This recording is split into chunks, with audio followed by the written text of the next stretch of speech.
कभी music director के घरों के बाहर से धक्के मारकर निकाले जाने से लेकर शादी पार्टियों में मोहम्मद रफी के गाने गाने तक, कभी सलमान खान के द्वारा उनके गाने हैंगओवर को गाने के बाद सलमान पर गुस्सा निकालने से लेकर भूषण कुमार जो कि टी सीरीज के कर्ता धर्ता है उन्हें म्यूजिक माफिया कहने तक, कभी आजान को लेकर विवादित बयान देने से लेकर बॉलीवुड से गायब होना और फिर वापस आने तक।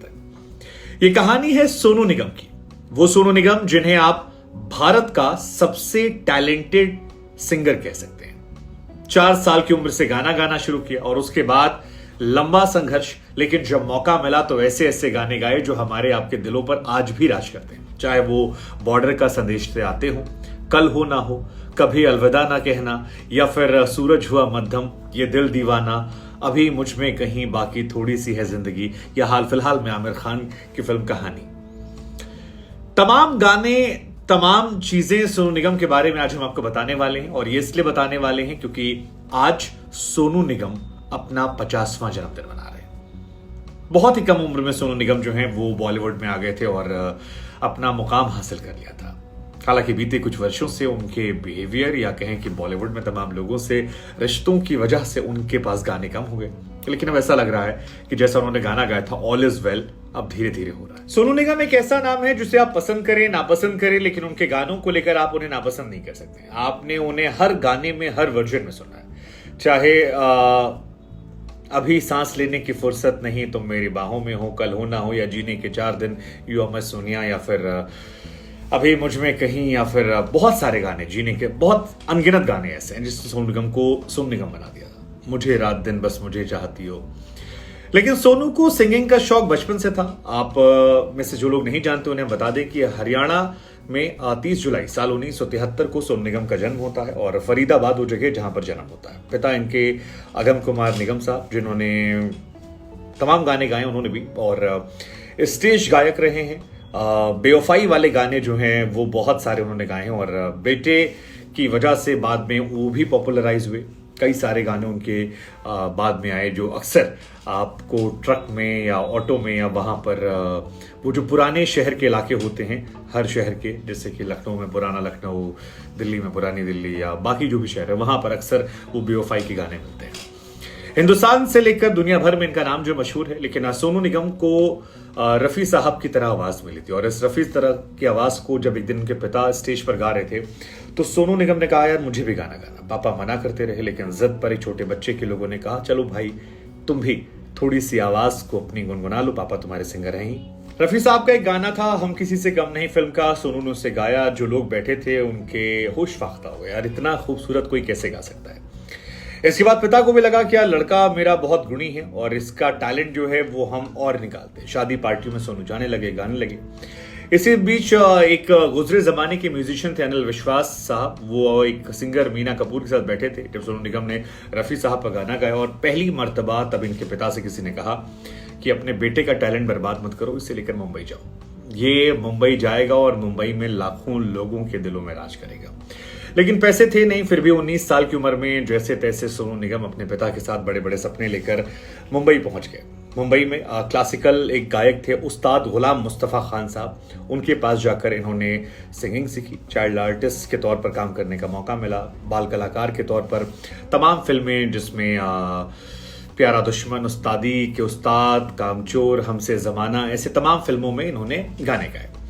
हालांकि राहें इतनी आसान नहीं थी। सोनू निगम जहां जहां जाते उन्हें हटा दिया था, कहा जाता कि यार आएगा टाइम तुम्हारा। कुछ लोगों ने कहा तुम बच्चे हो, लेकिन सोनू निगम हार नहीं मानते। सोनू निगम उन दिनों को याद करते हुए कहते कि जब मैं पापा खाना बनाते थे और मैं बर्तन साफ करता था तो हम सोचते थे कि दिन बदलेंगे। हालांकि एक फिल्म आई थी उनकी जानम करके, जिसमें उन्होंने गाना गाया, लेकिन वो फिल्म ही रिलीज नहीं हुई तो वो गाना रिलीज नहीं हुआ, और सोनू का इंतजार जो था वो लंबा। हालांकि सोनू निगम की किस्मत चमक सकती थी अगर कुमार सानू जो हैं वो उस दिन टाइम से ना पहुंचे होते। कहा जाता है कि आर डी बर्मन साहब की जो लास्ट फिल्म थी 1942 लव स्टोरी, उसमें एक गाना सोनू निगम को मिलने वाला था। वो जो सॉन्ग थे कुछ ना कहो कुछ भी ना कहो, आर डी बर्मन चाहते थे कि इसे कुमार सानू गाएं, लेकिन कहा जाता है कुमार सानू नॉट रीचेबल थे। सोनू निगम वहां थे, वो प्रैक्टिस करते थे और वो गाने वाले थे। उनकी आवाज़ अच्छी लग गई थी आर डी बर्मन साहब को, लेकिन रिकॉर्डिंग से पहले कुमार सानू आ गए और उसके बाद वो गाना उन्हें नहीं मिला। इस बात का जिक्र सोनू निगम ने ही एक शो में किया था और कुमार सानू से वो जिक्र कर रहे थे। हालांकि उस फिल्म की भी अपनी कहानी, आर डी बर्मन साहब उसके रिलीज होने से पहले ही दुनिया से रुखसत कर गए और वो भी अपनी अपनी कहानी है। लेकिन सोनू निगम की किस्मत चमकी एक रियलिटी शो सारेगामा से। सारेगामा होस्ट करते वक्त टी सीरीज कंपनी के मालिक गुलशन कुमार साहब से उनकी मुलाकात हुई और फिर एक गाना आता है बेवफाई को लेकर, अच्छा सिल्ला दिया तूने मेरे प्यार का, यार ने ही लूट लिया घर यार का। इस गाने को उनके भाई पर फिल्माया गया था, कृष्ण कुमार जी पर, और जब ये गाना रिलीज हुआ तो ये फिल्म, ये कृष्ण कुमार जी, टी सीरीज, ये सब कुछ 7वें आसमान पर चला गया।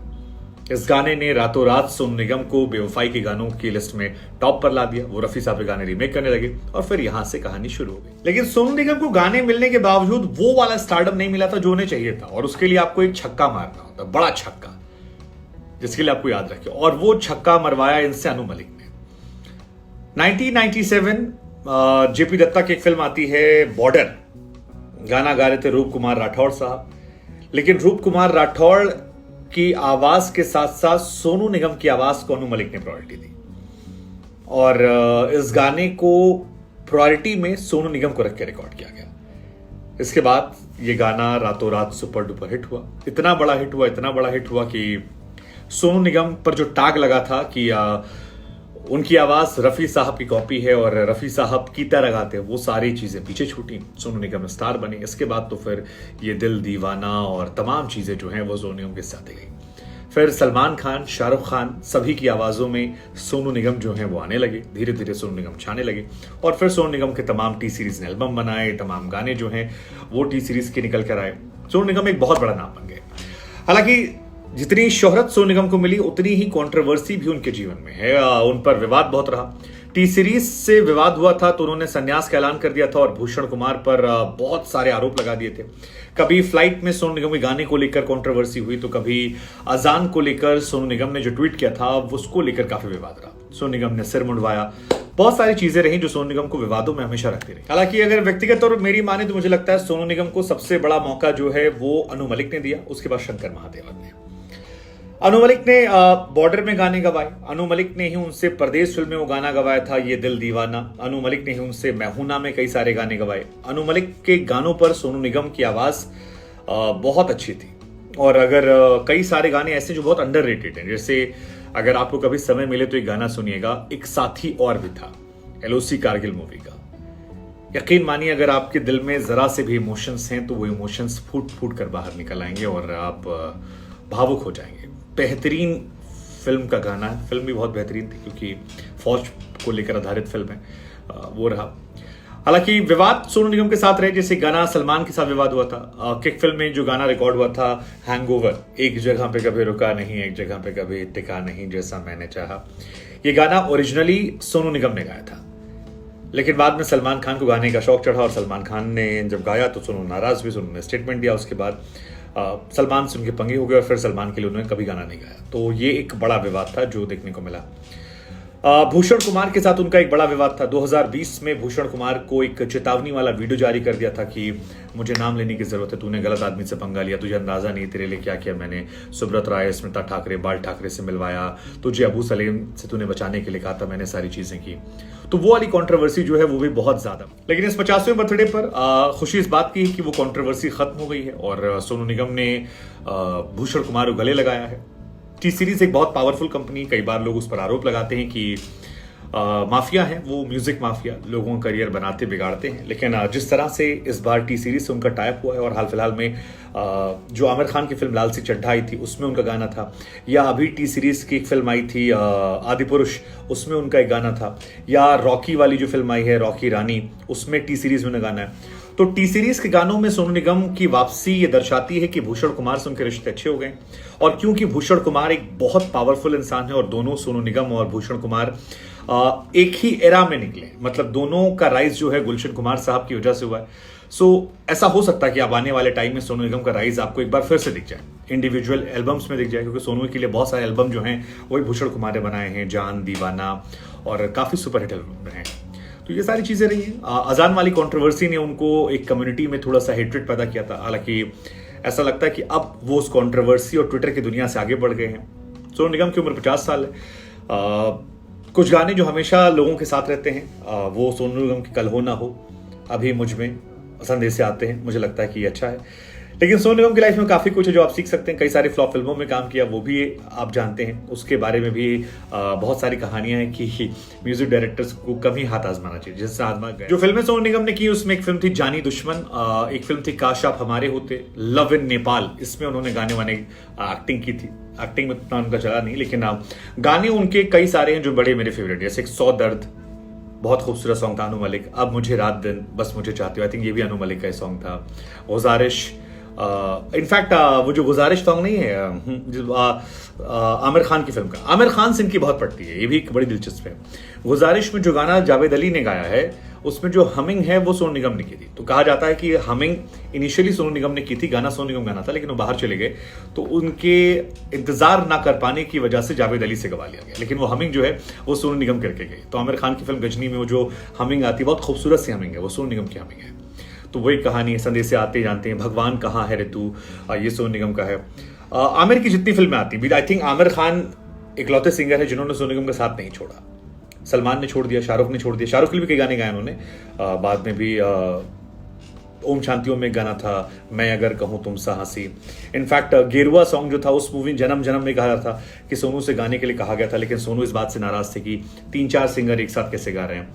लेकिन साथिया मूवी में सॉन्ग है, उसके लिए इन्हें फिल्म फेयर अवार्ड मिला, कल हो ना के लिए मिला, कई सारे अवार्ड मिले हैं। हिंदी, उर्दू, पंजाबी, तेलुगु, भोजपुरी, कन्नड़, उड़िया, नेपाली, तमाम फिल्मों के लिए गाया। कुल मिलाकर is the most talented singer. Let's just hope कि दोबारा उनका रिवाइव हो। And happy birthday Sonu Nigam.